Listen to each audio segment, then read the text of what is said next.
Central Organization of Trade Union COTU is the latest body to weigh in the standoff pitting nurses and their employers.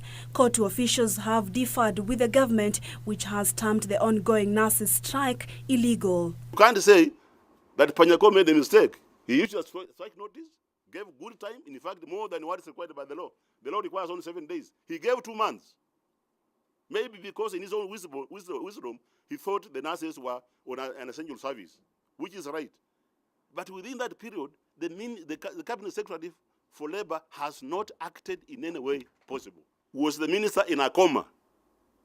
That he could not come out and sort out this issue? Was he in a coma? What was he doing in those 3 months? Until the strike is on, now he comes up and says, oh, call off the strike. Was he in a coma? If he was not a coma, he should resign. He has no business being in the office. Because 3 months down the line is a long period through which you can solve a problem. He didn't do that. The officials accuse Salaries and Remuneration Commission of misleading the governors. SRC abrogated the responsibility by advising governors not to pay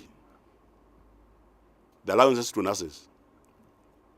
And yet the role of the CRC is to advise, not to interfere with whatever agreement that the parties had reached.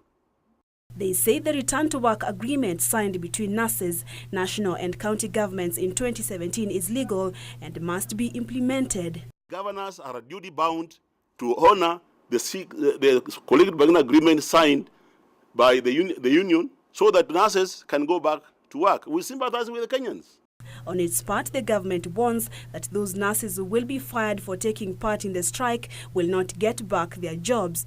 On Wednesday, President Uhuru Kenyatta accused the nurses union of not being realistic in its demands for higher pay. Lazima tujue ya kwamba hatuwezi tu kuwa ya kwamba kilio chetu kila siku ni mshahara na tumbo zetu. However, nurses are defiant, maintaining that the work boycott continues until their demands are met. The court has already ordered union officials to appear in court on the 26th of this month to answer the contempt of court charges. Meanwhile, nurses in Bomet County have resumed duty following successful negotiation with county government.